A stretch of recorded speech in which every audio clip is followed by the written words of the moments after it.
Synthaholics.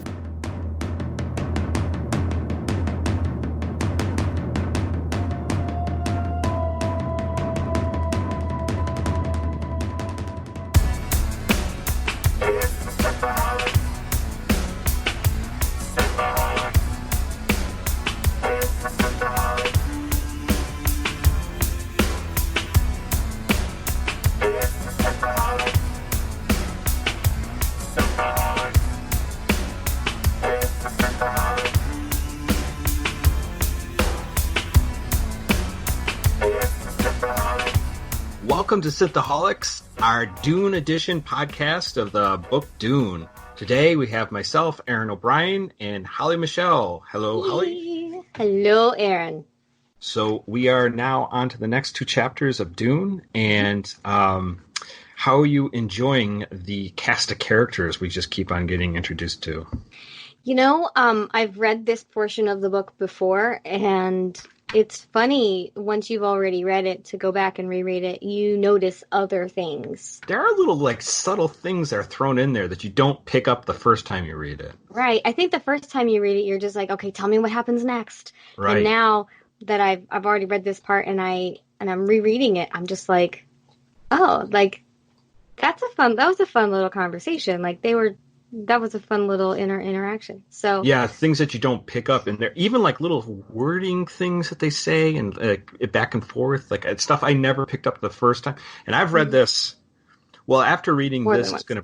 Yeah, I think this might be maybe my fourth time reading Dune, but I'm not really sure. I can't quite remember because I read this when I was real young, so I can't remember how many times I picked this book up. So, but yeah, I pick up something new every time I read this.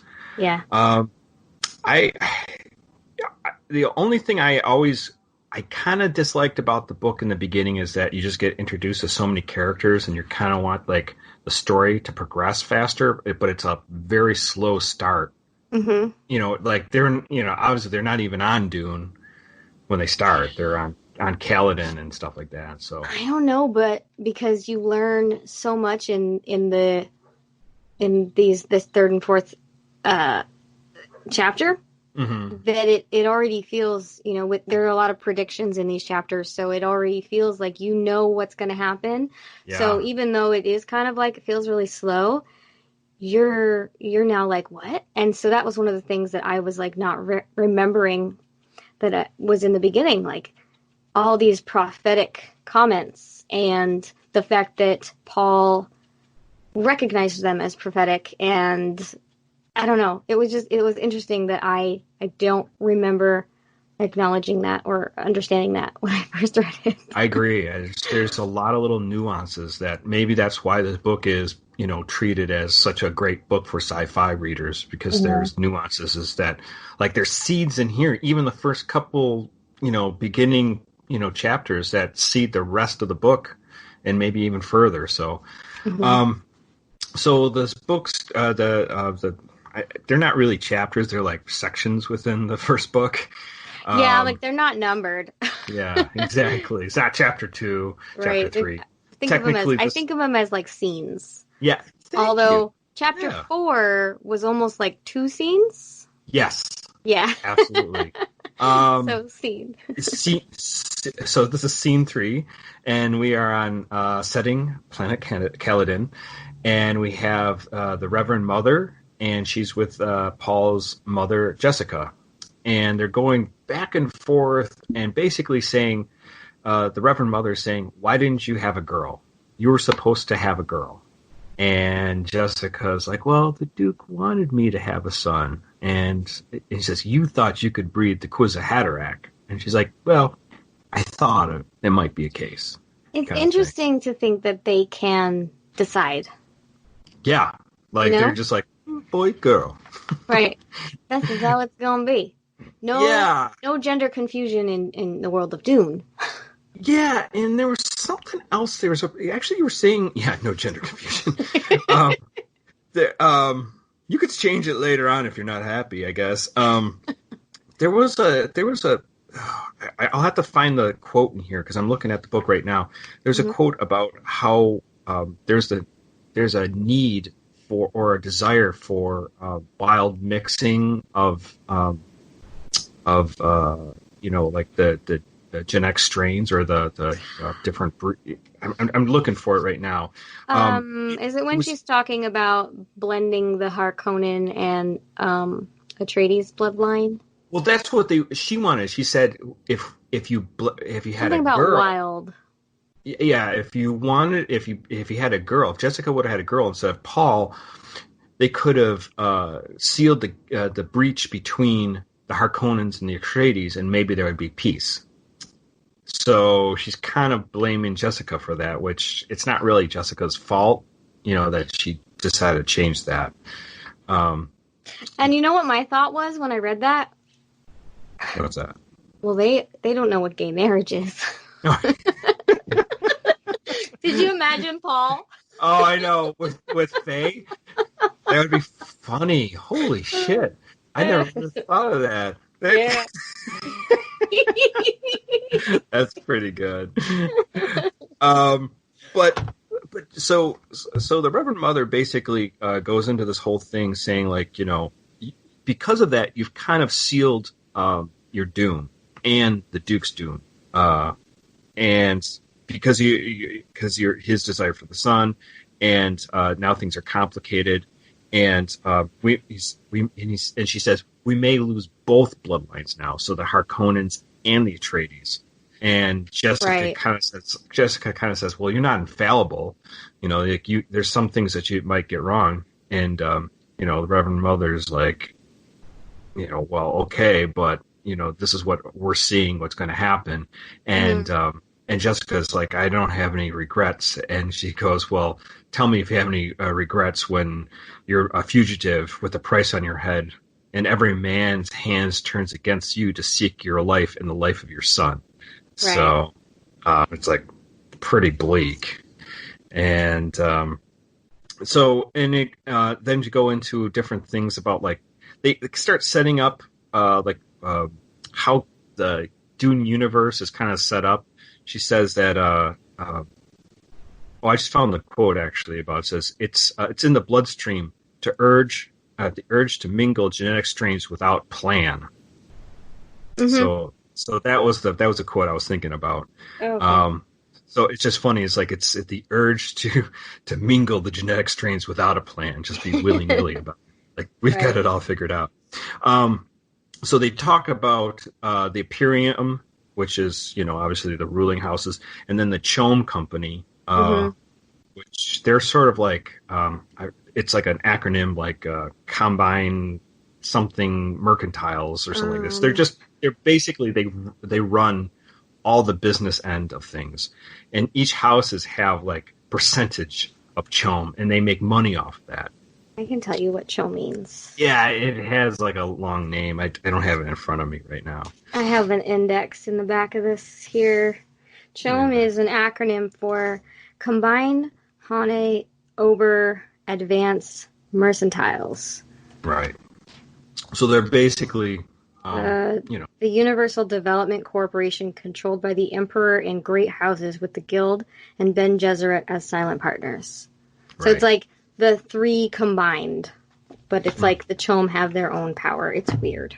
Yeah, they're sort of like the business class, and they kind of rule. And the Emperor and the great houses, like the Atreides, has a small percentage of Chom, but they're going to get a bigger percentage when they go to planet Arrakis to rule that. Yeah, isn't it like they kind of mentioned it in chapter 1 about how the Ben Gesserit, I guess, church? I don't know. The Ben Gesserits are political, and the Chom is something else, and then there's the Emperor. And the Chom and the Ben Gesserits are like... Yeah, it says here... I'm not warring, but opposites. Yeah. It says Arrakis is holding the plan for quasi-fiefdom under the Chom Company. This is talking about the Harkonnens. Contract to mine the geriatric Spice Melange. I'm sure it says more in here, but yeah. So this book does say a lot. This book says some things. Yeah, so the chom is basically the incentive. They're going to get profits. They're going to make money off of going to Dune, obviously, and but Dune is supposed to be a pretty bleak place. It's a very harsh place, not at all like the planet Caladan that they've been on. So right. Then the Reverend Mother asked Paul to enter the room. He's like off in a side room, kind of meditating in a meditating room. Mm-hmm. So they brings Paul, and she wants to ask Paul about his dreams. So he has these dreams that are notable, that like he knows when dreams are going to come true. Like, so he has like prophetic dreams, or he sees the future. He's the future. Yeah, and but he knows when he's just having like a bullshit dream. Like he'll know that this is just a crazy dream. So he talks about he sees an underground place that's filled with people, and I think he says there's a girl there with them. Well, in the cavern, they're alone, yes, waiting to go to the people. Right, and she's scared or something like that. She says that she's frightened, and she says, "Tell me of your home world, Usul." And he's like, "It's weird because my home world is not Usul, and where's that?" Wasn't that like? I just love his personality. That's his innocence shining through, you know? Oh yeah, exactly. And then he goes, like, "Oh, it just occurred to me. Maybe she's calling me Usul." Right. You know, and he's supposed to be 13? He's young. He's 15. I think he's 15. Supposed to be 15. Oh, okay. Yeah. But he's very young. And and then he says that he tells this girl that about the Reverend Mother coming to visit right now, presently, and that she put a stamp of strangeness on him. Isn't that fun wording? I know. It's like weird. It's like I kind of like hope somebody puts a stamp of strangeness on me. I mean, that's weird. I am one of the strangest people you probably know. I could help you with that. I can help you. Strange. Yeah. So it's cool. So he's going through, and then he's reciting a poem. One of a character we're going to meet later on is Gurney Halleck wrote this poem about the water and the ocean and it's pretty much about a fire on the beach. Right. But it's on planet Caladan. Right. And so he goes through, telling her about that. And like, I think Jessica, she recites the poem to him. So, and then the Reverend Mother talks to him about the Quiz of Haderach and what it's about. And this is like first time he's kind of like more aware of that. So he doesn't know what it really is about. And so she starts telling him what the Quiz of Haderach is. And that basically, we described it last episode, but it's the male version of the Bene Gesserit that can see into past lineages, but see the male side of things, as well as the female. And essentially, they're Messiah. Right. Yeah. It's like the Christ-like character in there in this book. And from there he goes. They're talking about how the Duke might not. If the Duke's not going to live, and this obviously just terrifies Paul, and he pretty much upsets him. And it Jessica.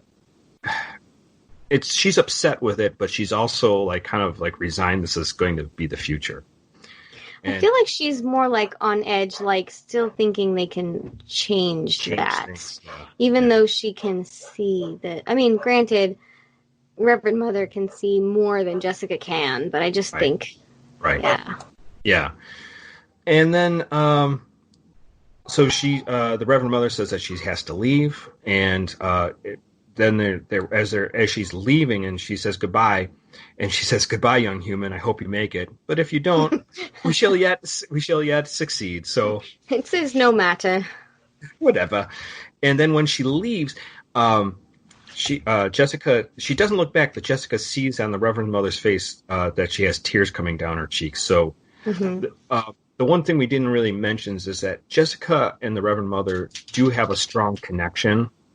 There's like she was like basically her understudy, her servant girl. Yeah, servant girl. Like and she has a deep love for Jessica, and Jessica does too. But there's also like a strife, like kind of like an maybe like resentment in some ways as well.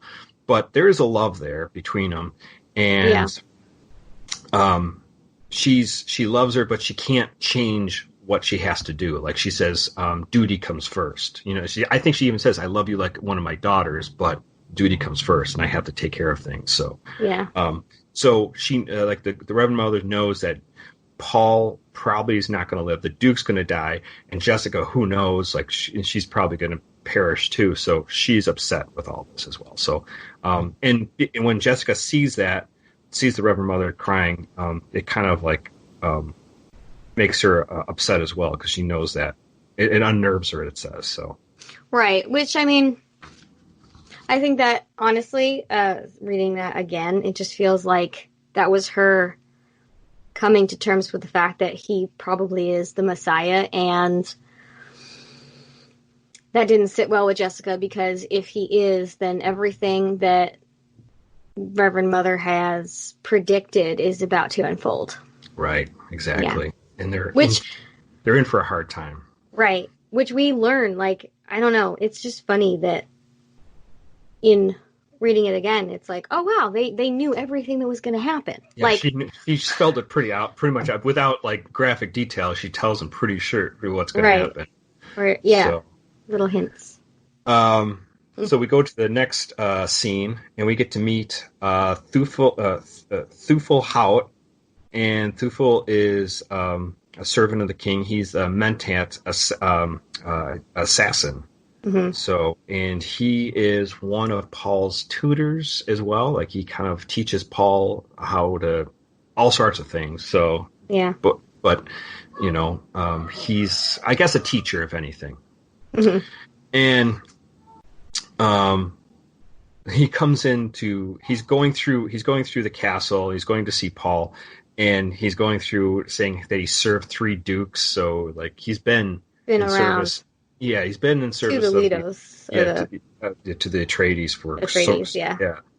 And when he goes there, goes to see Paul, Paul has his back to the door, which disturbs him, because he always tells Paul not to have your back to the door, you know, because of security reasons. You see who's coming, and mm-hmm. Paul's like going over like books and maps of Arrakis, and he's like studying. So, yeah. And he goes, you know, like, you know, I've told you so many times. He's like, first he's just like, you know, clearing his throat, trying to get him to get his attention. His attention. He doesn't pay attention. He has to do it twice. And he goes, I know, I got my back to the door. I know you told me not to do it. And he goes, I heard you coming down the hall.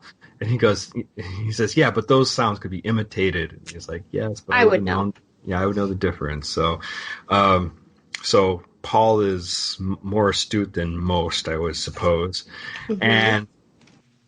And then he has lots of questions about Arrakis and them going there. So apparently a lot of people are they're packing up, and everyone's getting ready to go. And Thufir is going to be leaving soon, as well as a bunch of other people. One of I think there's the swordsman's Duncan, Idaho. He left already to go ahead of them to get things set up, and he's kind of going through like what life is like on Arrakis. That it's harsh, you know, like there's sandstorms that could just take obliterate everything. Yeah, just take the skin right off your bones, kind of thing. So.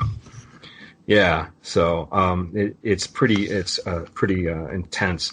And then as they're talking about Arrakis, he starts thinking back to I guess this is going like a week in forward, because he's thinking a week back to when the Reverend Mother came and visited, mm-hmm. and he's thinking about what she said about his father, the Duke, right. and that basically.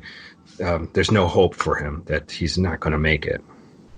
Right. And this is kind of like Paul's nervous about that, and Thufir is kind of just like, yeah, you should be nervous. This could be really like everyone's warned the Duke. This might not be a great idea to go. Right. For your safety. So, but obviously the riches of Arrakis, is going to bring him there anyways. And so from there they talk some more, and basically you get the idea that Thufir's still trying to guide him and trying to teach him. We get that he's a trusted teacher of Paul. And as he gets ready to leave, he's getting everything set up. Paul says, "And I will change sides, and I will face the doorway." So he's like, "Hey," he's like, "Yeah, don't sit with your back to the door." And he's like, "Yeah, you can bet I won't." Yeah, I know, right? Which is like where all the comedy comes in, is this weird little exchange between them, and then you get Gurney Halleck. Gurney Halleck is great to read because they just bust balls constantly. They do, and it's fun because you're like, well, you're like this little 15-year-old prince, Duke son. So, he's right. What's the son of a duke? I think it's still a duke. Is it still a duke? I imagine. You maybe not officially a duke, but you will be duke. Right. Well, first in line. Yes, first in line to be duke. Yeah, Gurney Halleck walks in with all these weapons, and then he has this instrument. Basilet. Yeah, and Baliset. I always say that wrong. Yeah, and Baliset, and he sets out all the weapons, and then he starts tuning his instrument, and then he starts singing this song about. It's basically just kind of like a dirty song about, Galatian girls will do it for pearls, Arakkans will for water. We'll do it for water. But if you desire dames like consuming flames, try a Caladan, a daughter. And he says, my mom caught you singing that song. She'd put your ears on the castle wall. And he goes, that would be awful. Decorating. It would be terrible. Poor decoration too. They having been bruised so much listening at keyholes, like a young lad. And it's funny because Gurney is described as being kind of like gross looking, like ugly. Ugly guy. He's got a big scar across his face. Apparently he got it in the fighting pits of Giedi Prime for the Harkonnens. He was in like one of their the Colosseums or something like that. They would fight, and so he has an intense hatred for the Harkonnens, and we learn a little bit more in a second about his experience with them. But he's going to they're going to do their what's it called, their training, and they're going to fight with rapiers, and they have these shields that are turned on that apparently the shielding keeps away fast attacks, but slow attacks it can pierce the shields. Mm-hmm. So while it's like a magnetic barrier. Yeah, it's basically like your personal shield. It's just it can protect you. Yeah, and it's not like a put it on your arm. It's a shield. It's like around your body. It's a belt. Yes. Yeah, exactly. And while they're fighting, Paul makes some. What do you say? He's like, He's not in the mood. He's not in the mood. He goes, moods, and Halleck says, what's mood had to do with it? You fight when the necessity arises, no matter the mood. Mood's a thing for cattle or making love or playing the baslet, not for fighting. And, you're not sorry enough. He says, yeah, Paul goes, I'm sorry. And Gurney goes, you're not sorry enough. So they start their fight, and Gurney's really intense, more intense than normal with their training.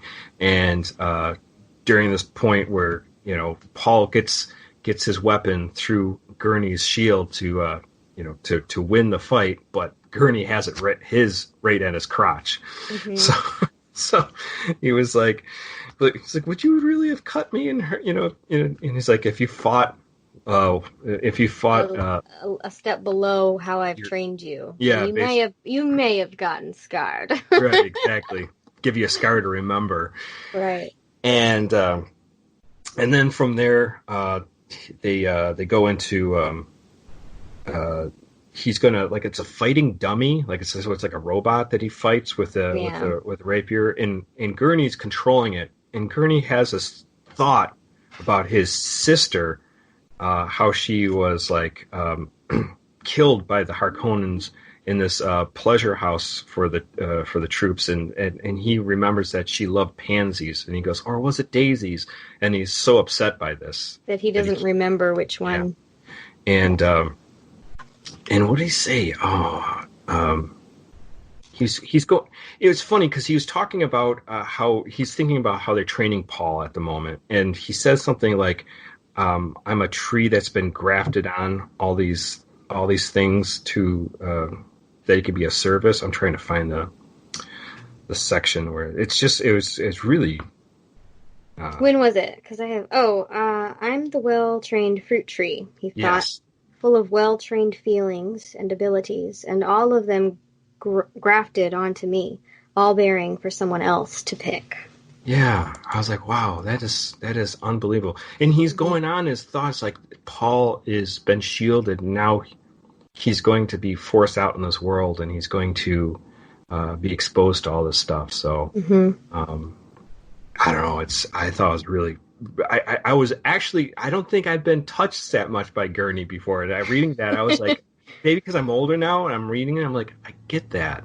I get that. It's very touching, and it's painful, but it's true. You know, like you graft things onto you because this is what life requires of you. So, and then he throws out this thought that his mother used to say, if wishes were fishes, we'd all cast nets. Yeah.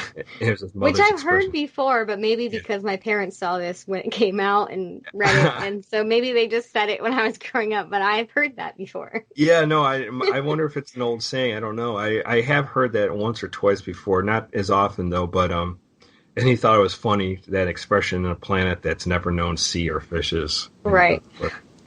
We're on planet Arrakis. Right. So, interesting 2 chapters, I think, and I really enjoyed. I think I enjoyed Gurney way more than I thought I would, because I always kind of dismiss Gurney in a little bit, but he's an interesting character. Thufir is a nice character, but he's not maybe not as interesting to me, and he gets. As time goes, he's a mentat, so he's sort of like Spock kind of character. Not as devoid of emotion, but he's very like focused on very analytical and right. Yeah. And then the whole Reverend Mother exchange is interesting too, because it's prophetic. So it's cool stuff. Yeah. No, I'm enjoying it, and I hope you are too. And I want to know. I hope David is reading these 2 chapters. He better. I want to know how. I know, right? He's just gonna skip to the next 2, catch the next show, and be like, "Wait, who are these people?" Yeah. But I'm curious. So, as far as pronunciation, because that's a big question in all of these books. Sure. Yeah. Pronunciation, and where do you get Thufir? Because I read it Thufir. I've heard it pronounced Thufir before.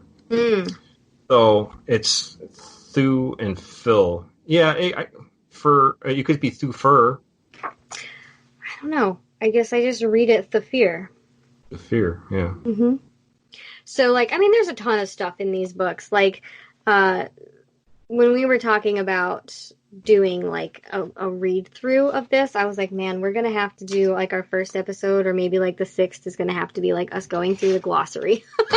No, right? Because there's shit. Actually an encyclopedia of for everything. It's in the back of mine. But no, there's a printed encyclopedia for Oh, really? For all the books. Oh, okay. So it's I guess it gets even more intense after this. Gotcha. Cool. So I'm glad this is our 2nd parter, and I can't wait to get more into it. And I like just the breakdown of us talking about it, because I think we both get more, or even Dave gets more out of it after talking about it for a little bit. So yeah. we pick up on things that maybe the other person didn't get, or we didn't like hear the same way. Like I said, the Halleck, Gurney Halleck one is like hit me totally different reading this time. So. Mm-hmm. Yeah, the first time I read it, or at least the last time I read it, which was probably the first time I read it, you know, it wasn't as friendly banter. It was more as mentor than friend. And so even though Paul was like, out of all of my father's men, I like Gurney the most. Yeah. This time I read it and I was like, I feel that. I feel it. Yeah. It's cool. I like it. Yeah, it's very interesting. And for those people who haven't read it, it's cool that we're walking through it anyway, because now, I mean, they don't have to, and they can still experience the book in a way that you can't really translate on film anyway, because you lose stuff. There's stuff that you just cannot put on there, right? Exactly. Yeah. And film won't translate to. Yeah, absolutely. And I do love that, like, each scene is got the precursor from, like, the princess of Mulan. Yeah. Like, she writes books about Muad'Dib. Right. So it's like every quote is from her, and it's all, like David was saying last week, like, it's all pertinent to the chapters or scenes. Right. But, like, you don't know how until you've read that chapter or scene. So I just think it's cool. Yeah, and it's kind of giving stuff away, but, like, you're wondering, like, well, how's this all going to play out? Well, like, the precursor to the fourth here wasn't very, it didn't spoil anything for me. Yeah. It was literally just, like, I know you've heard about Muad'Dib and you've read about him, and then it was like, you're also going to learn about Gurney and Duncan and Yue and Jessica and Duke Leto. So, like, it wasn't really, like, it was important, but it didn't really tie in too much to where it gave anything away. Right, exactly, yeah. So very cool. Well, guys, we hope you're enjoying all this, and we can't wait to get into the next couple chapters. If you want to contact us, you can either go email us at synthaholics@yahoo.com, or you can hit us up at our Facebook page, Facebook.com/groups/Synthaholics. You can hit us there, or our Twitter is Synthaholics Duo. And if this show is something you want to support, please go to our Patreon, Patreon.com/Synthaholics, and you can throw us some money that way. It'd be greatly appreciated. All right. Well, as they say in Dune World, the spice must flow. So until next week, guys. Take care. 50 million miles aside of Mars. Well, McCoy, my boy, come mix me a drink. Before the night's over, I'll puke in the sink, and we'll cry till we laugh, and we'll both shit our pants. You're the best drinking friend I ever